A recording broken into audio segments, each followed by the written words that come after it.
하나님 말씀 받겠습니다. 여호수아 1장 3절에서 4절까지 말씀입니다. 여호수아 1장 3절에서부터 4절까지 말씀입니다. 우리 시간 다 같이 하나님의 말씀 받겠습니다. 시작.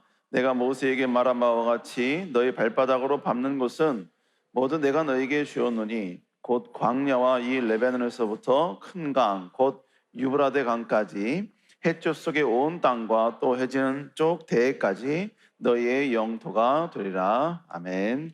오늘 여러분과 함께 여호수아의 말씀을 가지고 부르심 시리즈, 또 하나님께 콜링 비전 시리즈라는 제목으로 여러분과 좀 같이 말씀을 좀 나누겠습니다. 오늘은 아마 세 번째일 겁니다. 세 번째, 나를 향한 하나님의 계획이 나의 비전이다 라는 제목으로 여러분과 같이 좀 말씀을 나누겠습니다. 오늘 본문은 하나님께서 여호수아를 부르시는 장면입니다. 특별히 우리가 읽은 여호수아 1장은요 4개의 연설로 되어 있습니다. 근데 오늘 우리가 읽은 이 본문은 4가지의 연설 가운데 특별히 하나님께서 여호수아에게 하신, 그리고 내가 너에게 이러한 일을 위하여 너를 불렀다, 너의 비전은 이것이다, 내가 너를 이렇게 사용할 것이다, 이러한 모든 것에 대한 모든 자세한 설명이 바로 오늘 본문에 등장하고 있습니다. 그러니까 오늘 본문을 보면요, 하나님이 여호수아를 향하여서 여호수아를 또 사용하셔서 어떻게 이 일을 진행할 것일지, 또 여호수아를 통해서 어떻게 영광 받으실지, 이 모든 것들이 바로 오늘 첫 번째 연설 안에 대부분 다 들어있다는 것입니다. 그래서 하나님께서는 제일 먼저 여호수아에게 이렇게 말씀하시죠. 우리 3절 한번 읽어볼까요? 3절 시작.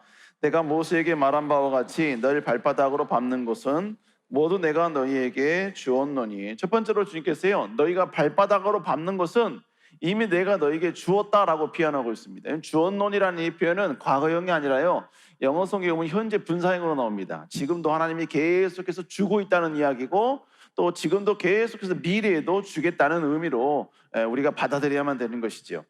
자, 하나님께서 맨 처음에 이렇게 추상적으로 네가 밟은 땅은 내가 너희에게 주었다, 그리고 줄 것이다, 이렇게 말한 이후에 그 다음 구절에서는요, 그러면 구체적으로 내가 너에게 줄 땅이 어떤 땅인가에 대해서 바로 가시적으로 볼 수 있게끔 하나님은 조목조목 설명을 해주십니다. 우리 한번 4절 한번 읽어볼까요? 시작. 곧 광야와 이 레바논에서부터 큰 강고 유브라데까지 핵쪽 속의 온 땅과 또 해지는 쪽 대해까지 너희의 영토가 되리라. 아멘. 여러분, 주님께서는 여기까지 이렇게 말씀하신 것입니다. 물론 그 뒷부분에도 계속 이야기 나오는데 그 뒷부분은 이제 다음 주에 여러분과 같이 좀 말씀을 좀 나누고요. 오늘 이 본문 여기까지만 우리가 다시 한번 서로 나누길 원합니다. 자, 그러면 오늘 본문을 통해서 우리가 알아야 될 영적 진리는 무엇인가? 결국 뭐예요? 하나님의 사람들을 부르실 때 그 부르심에 대한 원칙이 있습니다. 그 원칙은 도대체 무엇인가? 첫 번째로, 여러분, 하나님은 하나님의 사람들을 통해서 하나님의 위대한 역사를 이루어 가신다는 것입니다. 여러분, 하나님은 계획이 있으신 분이십니다. 인간을 맨 처음에 창조하실 때에도 하나님은 분명한 계획이 있으셨어요. 근데 그 계획을 이 땅 가운데 실현시키실 때 하나님은 단독적으로 행하시는 것이 아니었습니다. 하나님은 반드시 그 시대에 살고 있는 하나님의 사람들을 불러서 그들에게 하나님의 계획, 하나님의 그 놀라운 목표를 그들에게 심겨주고 그들이 하나님의 일에 함께 할 수 있도록 하나님은 그렇게 독려하셨다는 것이죠. 그래서 하나님은 하나님의 사람을 부르시고 그에게 사명을 주셨습니다. 그리고 무엇을 네가 해야 될지, 하나님의 계획을 위하여 네가 맡은 영역이 무엇인지 그에게 비전을 주셨어요. 여러분, 이것은 하나님께서 하나님의 일을 하시는 첫 단추였습니다. 첫 번째 시작을 그렇게 하셨다는 거예요. 여러분, 하나님께서 하나님의 사역을 이루시기 위하여서 하나님의 사람을 부르신다 라는 이러한 진리는요, 성경 전체에 나와 있는 여러분 핵심 공통적인 사실입니다. 그래서 여러분, 우리가 알고 있는 이 모든 성경들을 우리가 어떻게 정의할 수 있느냐? 하나님이 여기 기록된 이 본문을 기록한 사람들이라는 기준으로 보면요, 성경은 약 40여 명의 저자들에 의해서 기록된 책이에요. 다른 말로 이야기하면 하나님께서는 하나님의 그 위대한 역사를 이루는 데 있어서 그 40명을 사용하셨다는 이야기예요. 하나님은 여전히 하나님의 사람을 부르시고 그 사람을 통하여서 하나님의 위대한 역사를 이루어 가신다는 것입니다. 자, 그렇다면 이러한 하나님의 영적 진리를 바탕으로 지금 이 시대를 살고 있는 우리들에게 적용을 한다면 어떻게 적용할 수 있을까요? 단 한마디로 이야기한다면 하나님은 지금 호흡하고 있는 여러분들을, 이 시대에 살고 있는 우리들을 사용하기를 원하신다는 것입니다. 어떤 방법이든지, 어떠한 루트든지, 어떠한 여러분의 모습을 통해서든지 하나님은 반드시 우리를 통하여 하나님의 거룩한 영광의 모습을 드러내길 원하시고 하나님의 그 존귀하심을 다시 한번 나타내기를 원하신다는 것입니다. 하나님은 절대로 단독적으로 행하시는 분이 아니셔요. 하나님께서 직접적으로 어떤 역사를 이루시고 하나님께서 직접적으로 개인적으로 아무도 모르게 어떤 기적을 이루시는 분이 결코 아니에요. 하나님이 기적을 이루실 때에도 반드시 그 기적이 일어나는 장소에는 하나님의 사람, 하나님이 사용하시는 사람이 반드시 거기에 있었습니다. 그 사람을 중심으로 하나님의 역사를 일으키셨고 하나님의 기적을 진행해 가셨다는 것입니다. 그리고 그에게 무조건적으로는 일방적으로 기적만 보여주신 것이 아니라 그 기적을 통하여서 하나님께서 이루고자 하시는 그 방향성, 그 목표, 그 계획을 조금씩 실천해 가기 시작했다는 것입니다. 여러분, 그러므로 이건 이 시대를 살고 있는 우리도 마찬가지예요. 여러분, 우리가 지금 그리스도인이 되었다, 나는 지금 죽어도 천국 갈 수 있다, 여러분, 이 한 가지의 사실로 우리는 만족해서는 안 돼요. 그건 기본적인 거예요. 하나님께 부름받은 우리는 이제부터는 하나님 나라 영광을 위해 쓰임 받아야 될 존재다라는 분명한 자기 정체성이 우리에게 있어야만 된다라는 것입니다. 여러분, 이것을 우리가 진정으로 깨달을 때 우리는 저 세상에 나아가서 왜 싸워야 되는지를 아는 거예요. 내가 어떤 존재요, 어떤 가치관을 가진 사람인가에 따라서 저 세상에 나가는 우리의 모든 태도가 달라지게 되는 거예요. 여러분, 나는 하나님 나라의 영광을 위해 존귀하게 쓰임받을 하나님이 부른 사람이다라는 분명한 자기 확신이 있을 때 여러분, 우리는 도전하지 않아도 될 것을 도전하게 되는 것이고요, 견디지 않아도 될 것을 견디는 것이고요, 여러분, 분명히 여러분 타협해도 될 것을 절대로 타협하지 않는 여러분 강함을 우리는 가질 수 있게 된다라는 것이죠. 우리 사랑하는 여러분, 우리는 반드시 이 사실을 깨달아야 될 줄로 믿습니다. 여러분, 우리가 이걸 깨닫지 못하면요, 그리스도인이야, 분명히 그리스도인이 하나님을 믿는다 그래. 근데 세상에 나아가서는 전혀 세상 사람들과는 구별되지 않는 인생을 살 수밖에 없는 것입니다. 그리고 여러분, 내가 신앙생활 하는 이유도 결국 뭐예요? 이 분명한 하나님 나라 영광을 위해서 나를 부르셨다는 이런 정체성이 없으면요, 모든 이 땅에서의 신앙생활의 목표가 뭐냐면 하나님을 통해서 내가 뭔가를 얻는 거예요. 내 기도를 통해서 그 기도 응답이 되어서 하나님을 통해 내가 뭔가 떡건물이 얻어지고 어떤 축복이 얻어지고 어떤 형통이 얻어지고, 이것이 얻어지면 하나님이 주시면 하나님은 좋으신 분, 그러나 하나님이 주지 않으시면 여러분, 하나님은 마치 나를 버리신 분, 하나님 나를 제껴 놓으신 분, 하나님은 사랑의 하나님이 아닌 분, 여러분, 이렇게 우리가 오해하게 된다는 것입니다. 여러분, 하나님은 우리 인생의 형통과 풍요를 위한 도구가 아니에요. 오히려 반대로 우리가 하나님의 영광을 위한 도구인 줄로 믿습니다. 하나님은 우리가 그리스도는 구주이시고 하나님이 온 열방과 온 민족 가운데 위대한 창조주라는 이 사실을 우리를 통하여서 선포되길 원하시는 것입니다. 우리를 통하여 그에게 증거되길 원하시는 거예요. 하나님이 살아계신다는 이 분명한 사실을 우리의 모습과 우리의 행동과 우리의 모든 고백과 우리의 선포와 심지어는 우리의 착한 행실, 이 모든 것들을 통하여서 여러분 나타내기를 원하고 드러내기를 원하신다는 것입니다. 이것을 위해서 하나님은 우리에게 재능을 주신 거예요. 우리에게 달란트를 주신 것이고, 남들보다 뛰어난 걸 주신 것이고, 남들보다 여러분 더 나은 여러 가지 우리만의 여러분 하나님이 주시는 기프트를 우리에게 허락해 주셨다는 것입니다. 사랑하는 성도 여러분, 하나님은 하나님의 사역을 위하여서 하나님의 사람을 부른다는 사실, 그리고 그 주인공이 바로 나 자신이라는 사실, 여러분 이것을 분명히 기억할 수 있는 여러분 되시기를 주의 이름으로 축복합니다. 두 번째로, 우리를 향한 하나님의 비전은 새로운 것이 아니라 하나님의 약속의 연장선상에 있다는 것입니다. 자, 이게 무슨 얘기냐? 여러분, 하나님께서는 여호수아를 부르신 이후에 그에게 하나님이 어떤 일을 그에게 이루셨는지 말씀하고 있죠. 우리 여호수아 1장 3절 읽어볼까요? 시작. 내가 모세에게 말한 바와 같이 밟는 것은 모두 내가 너희에게 주었노니. 여기서 우리가 좀 집중해 봐야 될 게 뭐냐면요, 하나님께서 너희가 밟는 땅을 다 줬대요. 너희가 밟는 땅을 다 내가 너에게 주었노니 이렇게 말씀하고 있잖아요. 그런데 하나님께서는 너희가 밟는 땅이 어떤 땅인지 그 앞에 전제를 달았어요. 본문에 보니까 어떤 땅이라고 이야기해요? 바로 내가 모세에게 말한 바와 같이. 무슨 얘기입니까? 너희들이 지금까지 얻었던, 그리고 미리 얻을 그 모든 땅들은 엉뚱한 땅이 아니란 얘기예요. 모세에게 말했던 그 땅이란 얘기예요. 모세에게 약속하셨던 그 땅이란 이야기예요. 자, 그러면 모세에게 말했던 그 땅, 모세에게 이스라엘 백성들에게 주시기로 약속하셨던 그 약속의 땅은 도대체 어떤 땅이고 어디로부터 오게 됐느냐? 여러분, 그 약속은 아담으로부터 등장하기 시작합니다. 하나님께서 아담에게 여러분 약속하셨고, 그 약속이 조금씩 실천화돼서 아브라함에게 약속하셨어요. 그 아브라함에게 하신 그 약속이 결국 뭡니까? 내가 너를 복주시고 천하 만민에게 너를 너희 자손을 통해 복준다고 이야기하잖아요. 여러분, 이것이 여러분 점점점 구체화돼서 모세 시대에 하나님께서는 이제 드디어 내가 너희를 통하여 복을 주신다는 게 무엇인지 구체적으로 보여주기 시작을 했어요. 그래서 모세에게 바로 너희가 밟는 땅을 내가 너에게 주겠노라 라고 말씀하셨다는 것입니다. 여러분, 그러니까 지금 제가 여러분께 말씀드린 건 뭐냐면, 아브라함에게 약속하셨던 그 약속의 땅, 그 말한 것을 모세에게까지 계속 전달되게 하셨고, 그리고 그 전달된 그 약속의 말씀대로 하나님께서는 이스라엘 백성들에게 주시기로 하셨다라는 거입니다. 여러분, 그러니까 지금 여호수아는요, 자신만의 독특한 비전을 받은 게 아니에요. 자기가 원하는 사명을 받은 게 아니에요. 지금 여호수아에게 주신 이 사명과 비전은 여호수아가 태어나기 이전에 이미 하나님께서 아브라함에게 주신 그 약속이었던 것입니다.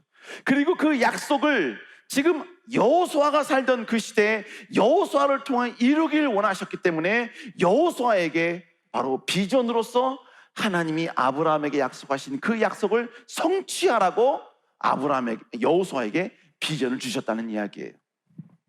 여러분, 결국 뭘 말씀드리느냐, 결국 여러분요, 이 여호수아는 자신이 원하는, 자신이 여러분 갖고 싶어하는, 자신이 이루고 싶어하는 어떤 비전을 받은 게 아니라 하나님께서 약속하신 그 약속을 실현시키는 어떤 하나의 도구로서 바로 여호수아는 하나님으로부터 비전을 받았다라는 것이죠.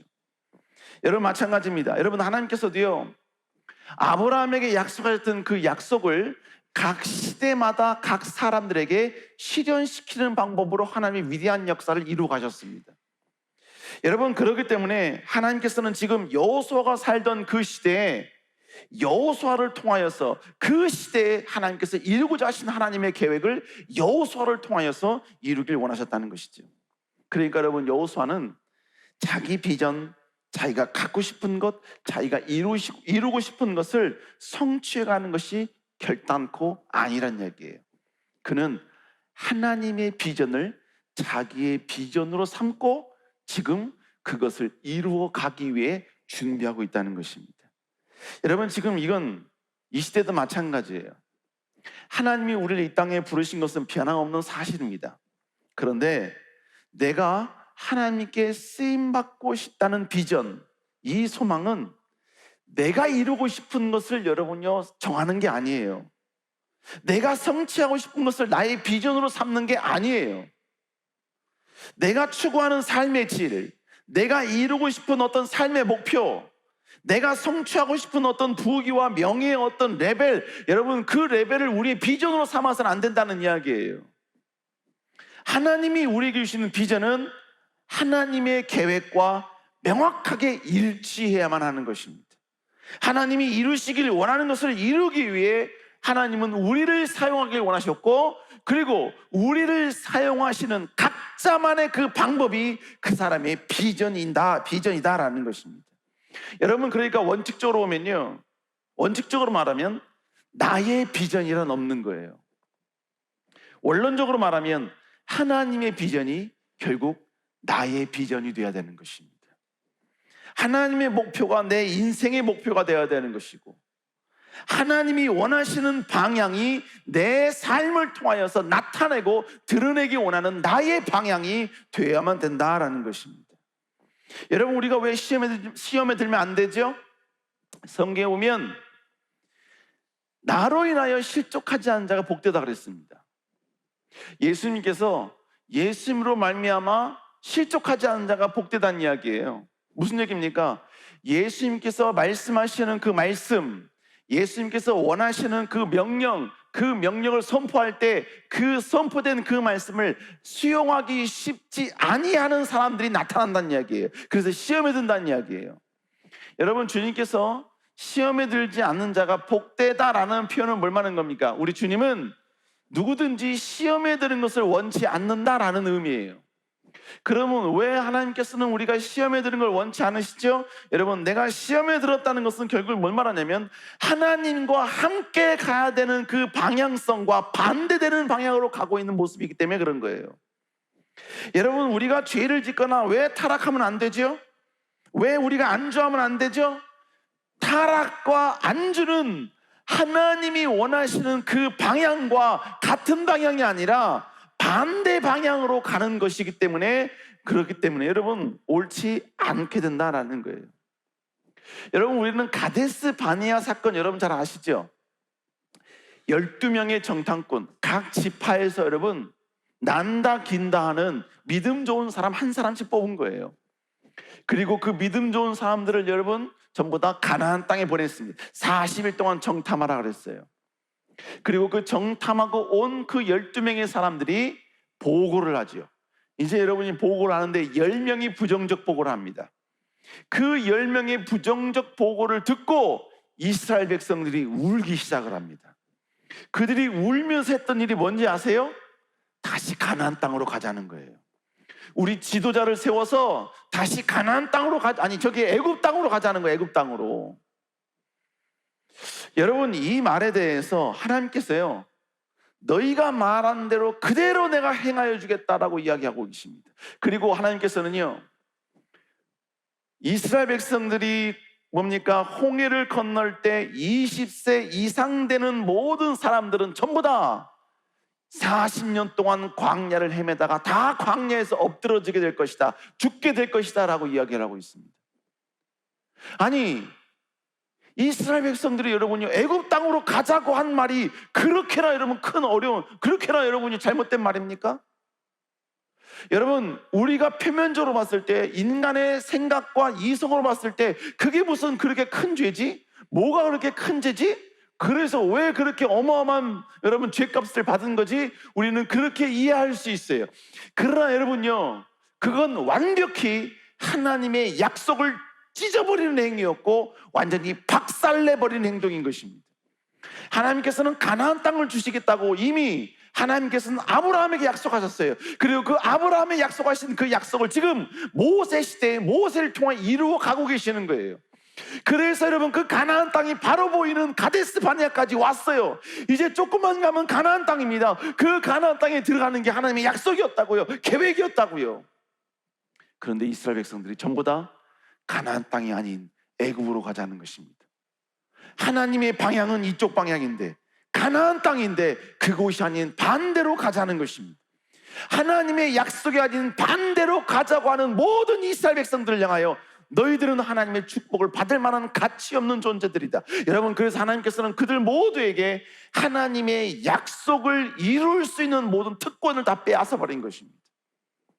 여러분, 그렇기 때문에 그들은 전부 다 여러분 결국 광야에서 죽게 되어버렸다는 얘기입니다. 여러분께 지금 뭘 말씀드리느냐, 우리가 이 땅에 살아가는 우리의 모든 비전과 우리의 모든 계획과 우리가 하나님께 쓰임받는 모든 방향성은 하나님이 원하시는 그 방향성, 하나님이 가고자 원하시는 방향, 하나님이 기뻐하는 방향, 하나님이 정작 이루길 원하시는 그 방향, 예수 그리스도가 이루길 원하시는 그 방향, 그 방향과 일치된 우리의 비전이 있어야 된다는 거예요.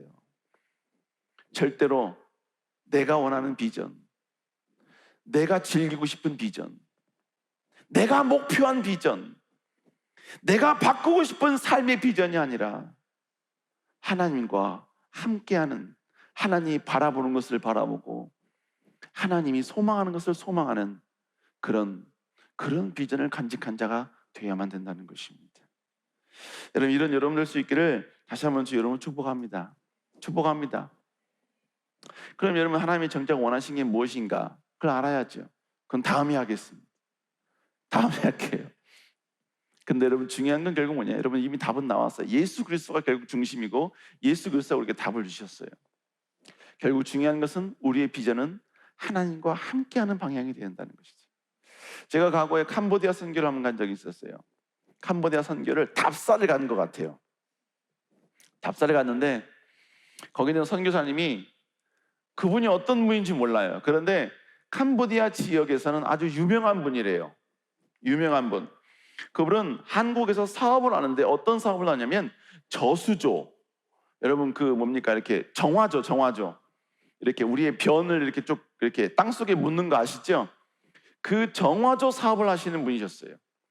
그 정화조 사업을 이분이 열정적으로 하면서 여러분 돈을 벌기 시작한 거예요. 근데 그분이 그 정화조 사업을 통해서 벌어들인 돈을 캄보디아 선교에 쏟아붓기 시작하는 겁니다. 그래서 그분은 자비량으로 자기의 돈을 전부 다 투자해서 캄보디아에 엄청난 큰 현지 교회를 여러분 지었어요. 그리고 현지 지도자를 세웠고 그 현지 지도자를 통하여서 캄보디아에 있는 수많은 영혼들을 계속해서 전도하고 계십니다.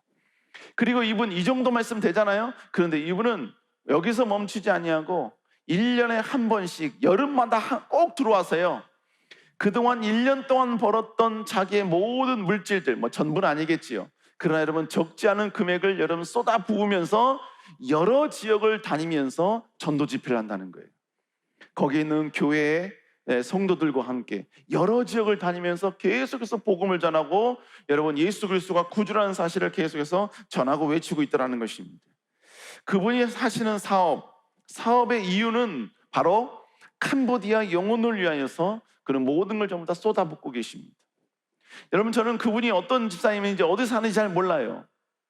그러나 여러분, 그분의 이야기를 들으면서 결국 고백할 수밖에 없는 이유는, 고백할 수밖에 없는 사실은, 그분은 정확히 주님이 바라보는 것을 바라보며 자신의 비전을 성취해가고 있다라는 것입니다.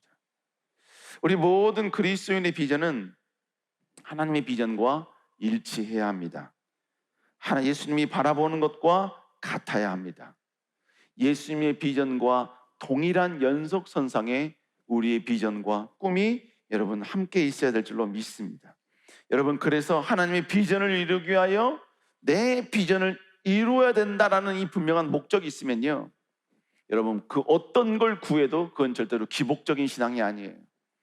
하나님의 비전을 위해 나의 비전이 쓰임받기 위해, 나의 물질이 쓰임받기 위해, 나의 명예와 나의 권력과 나의 스킬과 나의 달란트가 쓰임받기 위해 내가 있는 영역에서 나는 최고의 높은 자리에 올라갈 것이고 최고의 기술을 보유할 것이고 최고의 도전을 할 것이며 최고의 많은 명예와 권력과 부귀를 내가 얻을 것이다 라는 목표는 여러분 분명한, 여러분 하나님이 기뻐하시는 목표라는 거예요. 사랑하는 성도 여러분, 이 땅에 살되 그냥 먹고 사는데 지장 없는 인생으로 살겠다는 이런 어처구니 없는 그리스도인으로서는 도저히 생각하지 말아야 될, 여러분 그런 생각하지 말고 다시 한번, 어차피 여러분 한 번 사는 인생, 하나님 나라 영광을 위하여 위대하게 쓰임받고 싶다는 여러분 이런 비전과 꿈을 품고 나가는 여러분 되시길 다시 한번 주 여러분 축복합니다. 우리의 삶의 이유를 다시 한번 재정립할 수 있는 여러분 되시기를 다시 한번 주 이름으로 축복합니다. 마지막 세 번째로, 하나님이 주신 비전은요, 큰 그림에서부터 출발한다는 것입니다. 오늘 본문에서 하나님은 여호수아를 어떻게 사용하실지에 대해서 설명하시는데, 그 설명을 보면요, 어떤 일정한 원칙이 좀 있습니다. 그 원칙이 뭐냐면, 하나님께서는 먼저는요, 여호수아의 비전에 대해서 먼저는 큰 숲을 보여주셔요. 그리고 큰 숲을 보여주고 난 다음에 그 다음에 그 숲이 어떻게 이루어졌는지에 대한 구체적인 것들을 보여주기 시작을 합니다. 자, 그래서 1장 3절 한번 읽어볼까요? 시작. 모세의 말한 바와 같이 너희 발바닥으로 밟는 곳은 모두 내가 너에게 주었느니. 본문에 보니까 뭐래요? 내가 너에게 발바닥으로 밟는 곳은 다 너에게 주었대요. 도대체 어디를 밟을지, 어떻게 밟을지, 어떤 땅이 될지 몰라요. 한 가지 구체적으로 추상적으로 크게만 보이셨어요. 너희가 밟는 땅은 다 너에게 줄 것이다. 내가 너희가 준 것처럼 다 줄 것이다. 이렇게 크게 설명을 하시고 난 다음에 4절에서는요, 너희들이 밟을 땅이 어떤 땅인지 구체적으로 말씀해 주십니다.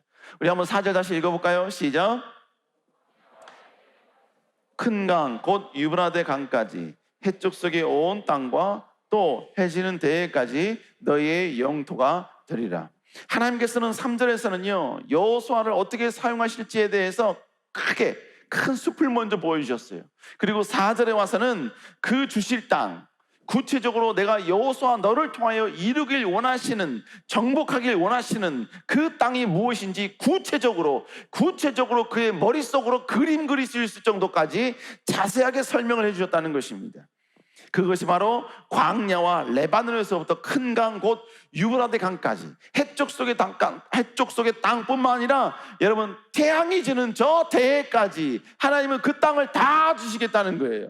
여러분 지금 이 본문 4절을 가지고 여러분 지금 중동 땅을 보면요, 하나님이 어떤 땅을 지금 여호수아에게 주시려고 했구나라는 걸 우리가 알 수가 있어요. 이건 다음 주에 할게요. 다음 주에.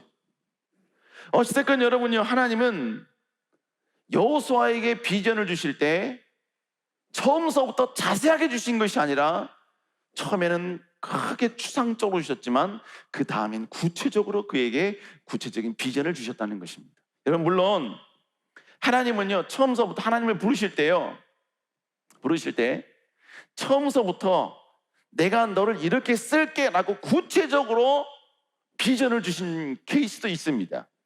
그 케이스가 모세가 그랬고요, 그 다음에 사사들도 그랬습니다. 하나님께서 모세에게 여러분이 뭐라고 말씀하셨습니까? 내가 이 백성을 애굽에서 여러분 출애굽시키겠다고 명확하게 이야기해 주셨잖아요.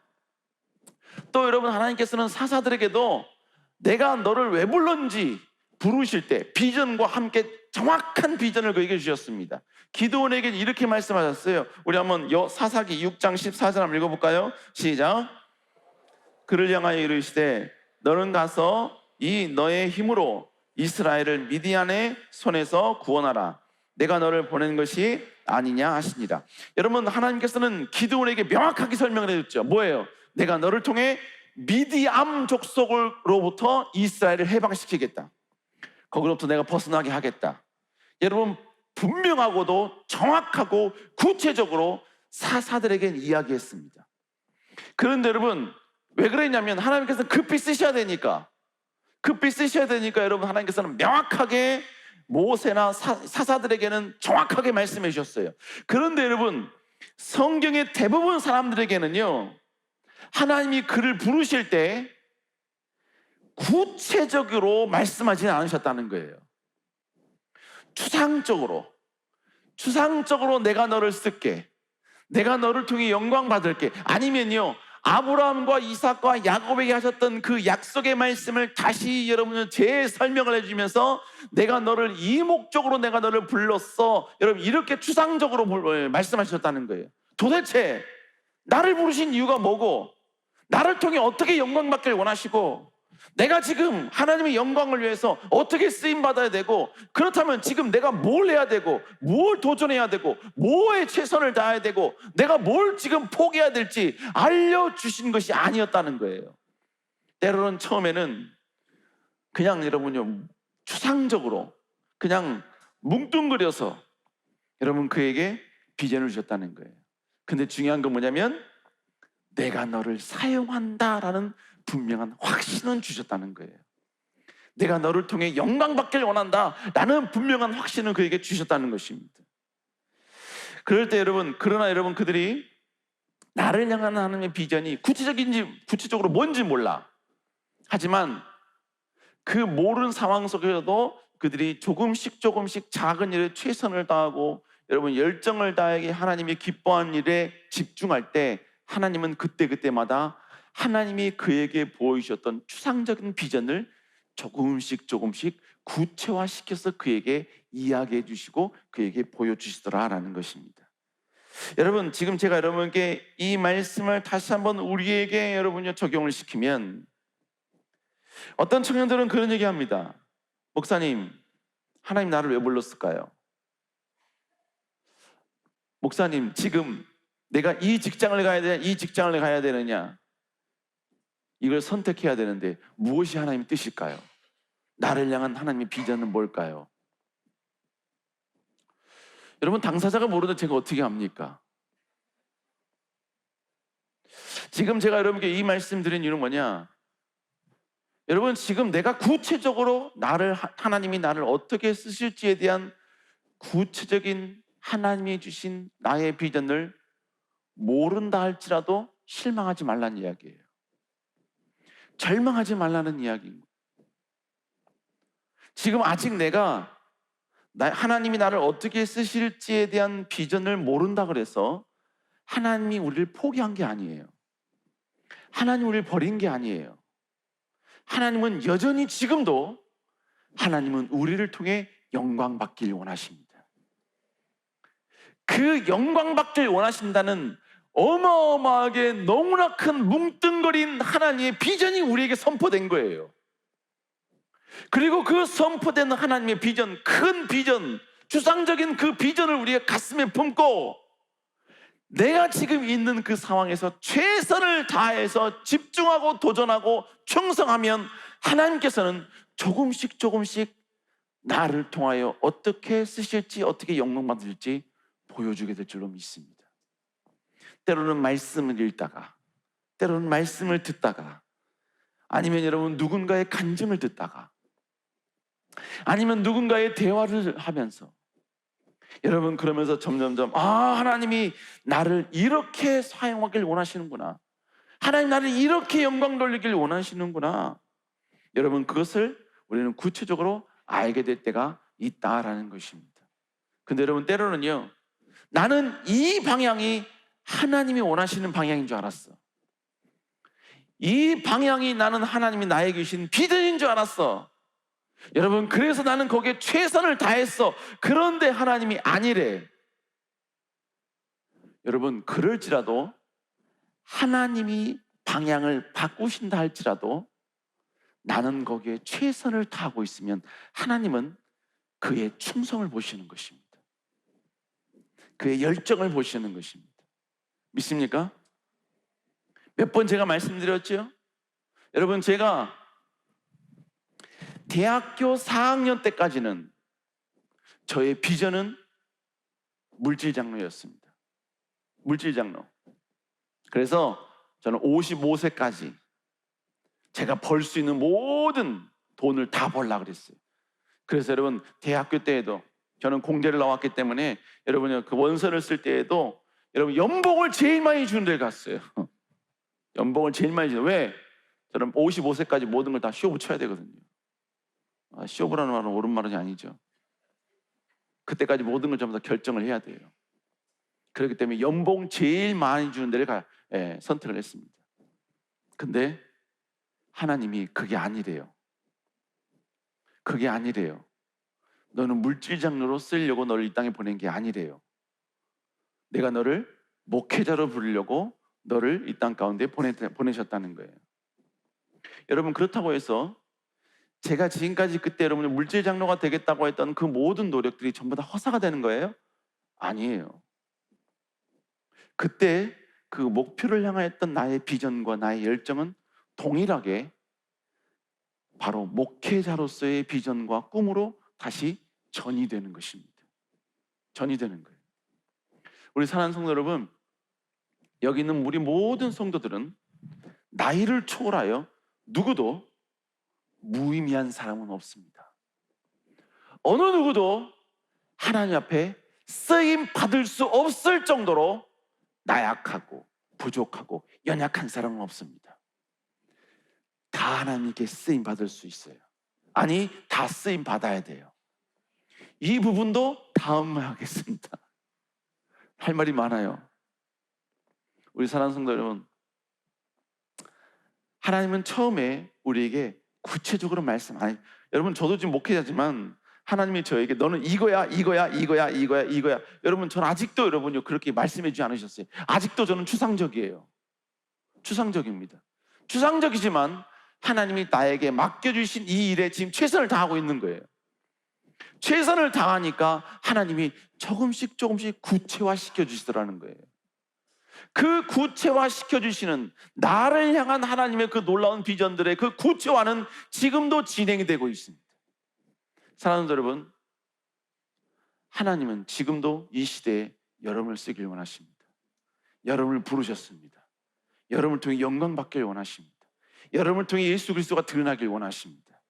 여러분, 이 사실을 우리가 안다면 우린 절대로 시험 들 수 없죠. 낙심해서는 안 되죠. 절망할 수밖에 없는 상황이 와도 절망해서는 안 되는 거예요. 왜? 우리는 절대로 그래서는 안 되는 사람들이기 때문이죠. 우리 사는 여러분, 다시 한번 여러분 열정과 자부심, 정체성을 가지고 일어날 수 있는 여러분 되시기를 다시 한번 주의 이름으로 축복합니다.